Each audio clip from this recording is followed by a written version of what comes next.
I Did It God's Way. That's the title.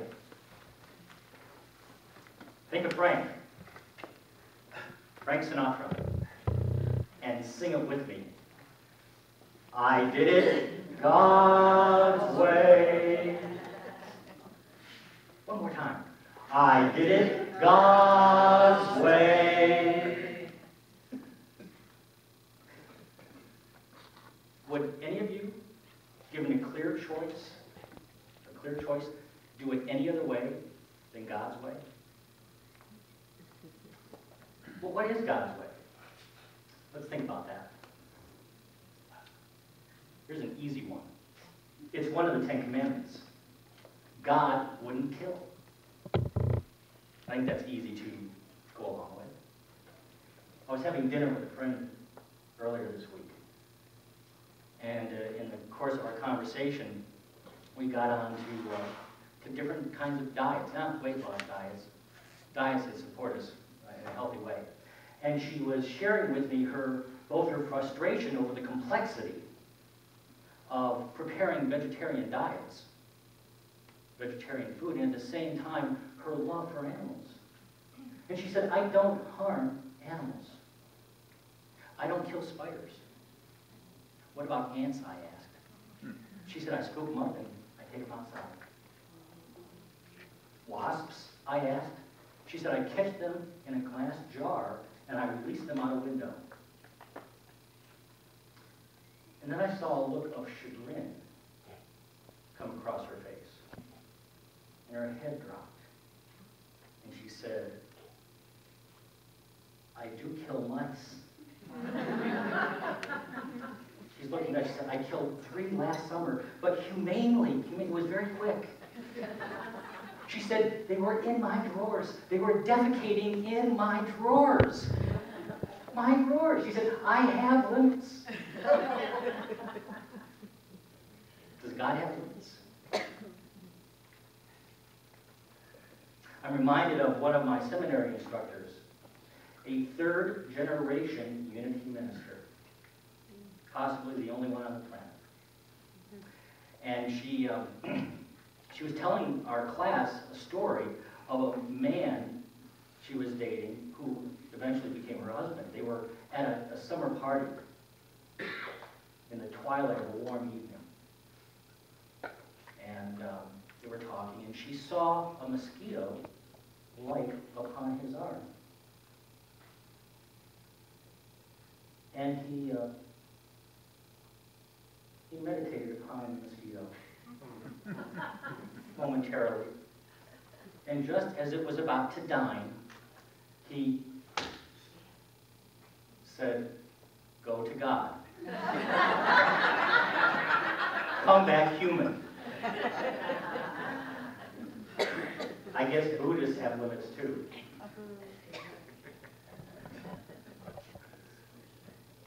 We human beings often have the experience of bumping into perception of limits, right?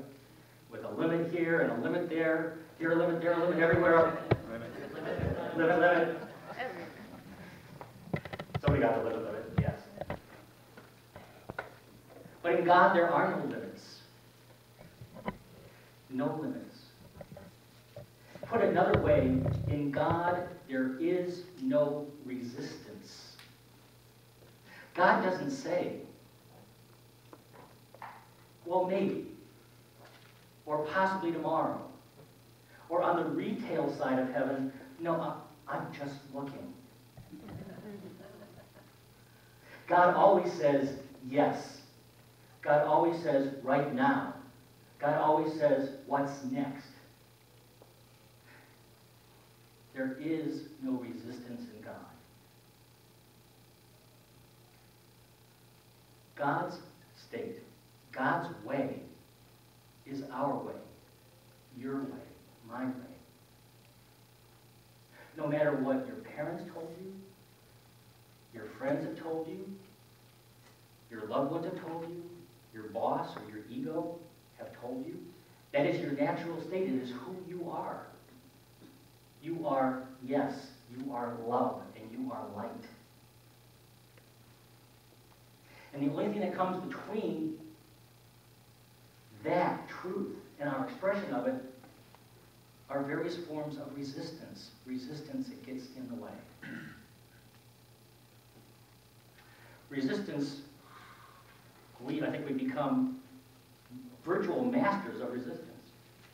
Resistance shows up in a variety of guises.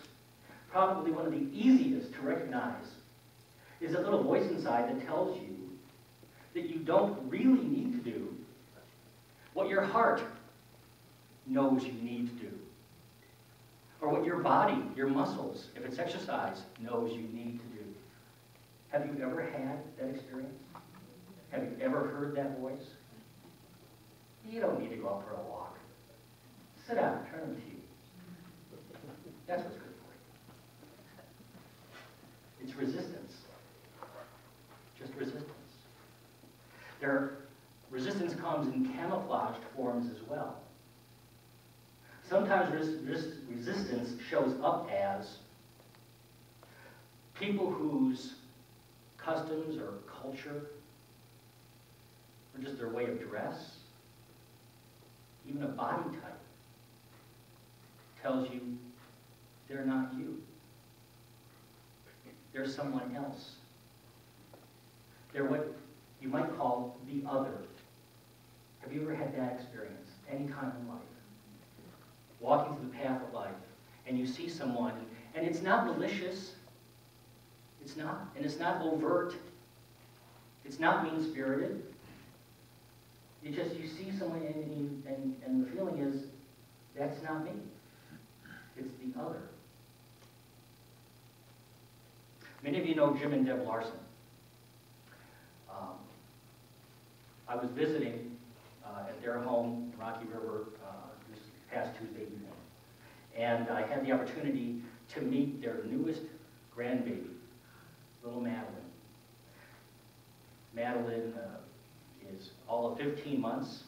She's quite petite, has brown curly hair and blue eyes. And she happens to be the fruit, the product of the very first marriage I performed. So she has a very heavenly special place in my heart. And Madeline, there I was in front of Madeline, 5'8", of the other. I was someone she'd never seen before. She didn't know what to make of this 5'8" thing that walked right up to her, dropped down to the floor cross-legged, wanting to play. She didn't know what to do. I saw resistance. I felt resistance. Her body backed up. So I looked around for a well-known surrogate, something that would help bridge the resistance between Madeline and me. And I spotted Deb's Reiki bear, the bear that she practices Reiki on. Now, this is not Reiki bear. I didn't steal Reiki bear. This is a surrogate for Reiki bear. So I picked Reiki bear up, and I flew him up, and I dived him down, and we did loops around, and Madeline watched, and she was transfixed. Transfixed. And then I quickly brought Reiki bear down right out of her tummy. And I let go. And she picked Reiki bear up and held him out, silently saying, again. And we did it again, and again, and again, and again, and what? Again. And again, and several more times after that. And then, we didn't need Reiki bear. The resistance was gone. I was no longer the other. We were connected. There are times when I see the other and I catch myself. because I have a feeling of dissonance inside, a feeling of resistance inside, a feeling of pulling back. And I say to myself, I am them. I am them. And sometimes I say, God, help me know I am them. God, help me feel I am them. Because sometimes I need God's conscious, direct help. Just like Madeline and I needed Reiki bears to bridge the resistance and bring us together. There's a statement in our bulletins on page 2 called Catch and Release. And I invite you to read this with me. If you pull away when hooked, the hook digs in. If you thrash around, you can create damage. If you catch that you are caught and have the skills to go limp or even swim toward the line, the hook can come out more easily. This is one of the best things I've ever read in my life. This is the way to handle any form of resistance at any time. Not to struggle, not to thrash around, but to catch the fact that you've been caught. And then to move, to swim toward the perceived source of the resistance. And as you move toward it, you'll notice something. A miracle happens. A miracle happens. The resistance disappears. It's gone. And what is left is you expanded. You expanded. You more fully connected. Because anything we resist in another is something we are resisting in ourselves. Jesus said, you did not choose me, but I chose you. That you, I appointed you to go forward and bear fruit, fruit that will last. The Holy Spirit was speaking through Jesus to us, to you and to me. He was saying, you have been chosen. You are chosen. Would you affirm with me? I am chosen by God. I am chosen by God.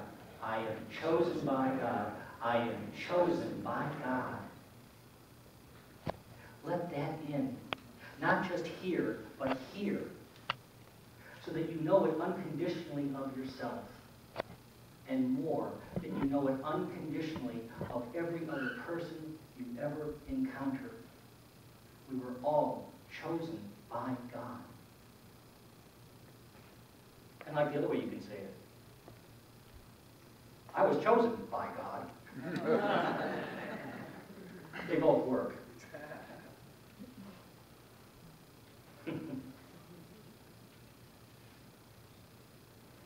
How many are familiar with the concept of superconductivity? Okay, let me help out here. Superconductivity was discovered in 1911 by a Dutch physicist by the name of Heike Kamerlingh Onnes. Superconductivity is this. If you take a piece of purified metal and supercool it to absolute zero. Now, absolute zero on the scale, the Fahrenheit scale most of us are familiar with is minus 459 degrees Fahrenheit. Do you think winters in Cleveland are cold? And what happens with this pure piece of metal when it's super cool to that point, when an electrical current